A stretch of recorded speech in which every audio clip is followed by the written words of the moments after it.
غفاری رضی اللہ تعالیٰ عنہ فرماتے رسول اللہ صلی اللہ علیہ وسلم نے فرمایا اتق اللہ حیث ما کنت۔ حضرت ابو ذر غفاری کو آپ نے نصیحت فرمائی کہ ابو ذر دنیا میں جہاں کہیں بھی زندگی گزارنی ہے نا اللہ سے ڈر، اتق اللہ حیث ما کنت، جہاں بھی تو ہو تو اللہ سے ڈرتا رہے۔ اور پھر فرمایا وَأَتْبِعِ السَّيِّئَةَ الْحَسَنَةَ تَمْحُهَا، اور جب بھی کوئی گناہ ہو جائے نا، گناہ کرنا تو نہیں ہے، یہ نہیں کہ گناہ کرنا ہے، اگر ہو جائے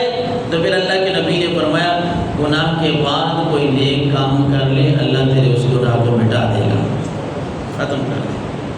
اور پھر فرمایا وَخَالِقِ النَّاسِ بِخُلْقٍ حَسَنٍ، ترمذی شریف کی حدیث ہے 1987۔ اللہ کے حبیب نے آخری جملے میں فرمایا اے ابو ذر جہاں بھی رہنا اللہ سے ڈرتا رہے اور لوگوں سے اچھے اخلاق کے ساتھ پیش آ، اچھے اخلاق کے ساتھ پیش آ، تیرے اخلاق اچھے ہوں گے تو لوگ تیرے قریب یوں آئیں گے جس طرح شمع کے قریب پروانے آتے ہیں، جس طرح شمع کے قریب پروانے آتے ہیں اس طرح لوگ، کیونکہ ہمارے آقا و مولا صلی اللہ علیہ وسلم نے خود یہ کر کے دکھایا ہے۔ ساری زندگی کی اگر بات کریں، بخاری شریف کو کھولیں 3559 نمبر کی حدیث ہے، حضرت عبداللہ بن عمر سے پوچھیں اے عبداللہ بن عمر یہ بتائیے کہ ہمارے حضور کیسے تھے، آپ کا اخلاق کیسا تھا؟ حضرت عبداللہ بن عمر کہتے ہیں لم یکن النبی صلی اللہ علیہ وسلم فاحشا ولا متفحشا، حضور کی زبان پہ کبھی بھی کوئی برا جملہ نہیں آیا۔ حضرت عبداللہ بن عمر کہتے ہیں حضور کی زبان پہ کبھی کوئی برا جملہ آیا ہی نہیں ہے، ولا متفحشا، ہمارے نبی آپ کی زندگی کا یہ طریقہ تھا، فرماتے ولا متفحشا، کبھی آپ نے کسی سے جھگڑا کیا ہی نہیں ہے، نہ زبان پہ کوئی ایسا لفظ آیا ہے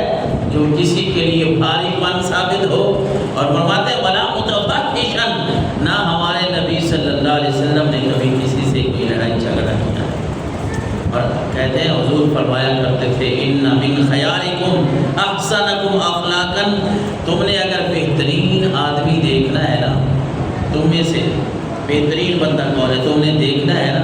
حضور نے فرمایا ایک کسوٹی دے دوں، ایک تمہیں ترازو دے دوں، اگر دیکھنا ہو کہ یہ مومن کیسا ہے، یہ بندہ کیسا ہے، حضور نے فرمایا تم اس کے اخلاق دیکھ لو، اگر اس کے اخلاق اچھے ہیں تو یہ بندہ بھی اچھا ہے،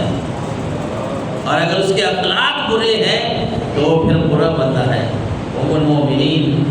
حضرت عائشہ صدیقہ رضی اللہ تعالیٰ عنہ سے منقول ہے، کہتی کہ حضور نے فرمایا عائشہ بندے کے پاس مال و دولت کے ڈھیر ہو، دنیا ساری ہو، جتنی بھی دنیا اس کے پاس ہو نا، یہ اپنی جگہ پہ ہے، لیکن اگر اس کے پاس اخلاق نہیں ہے تو پھر اس کے پاس کچھ بھی نہیں ہے۔ اللہ نے بندے کو دولت سے نوازا ہے، صورت اچھی عطا فرمائی ہے، گھر اچھا عطا فرمایا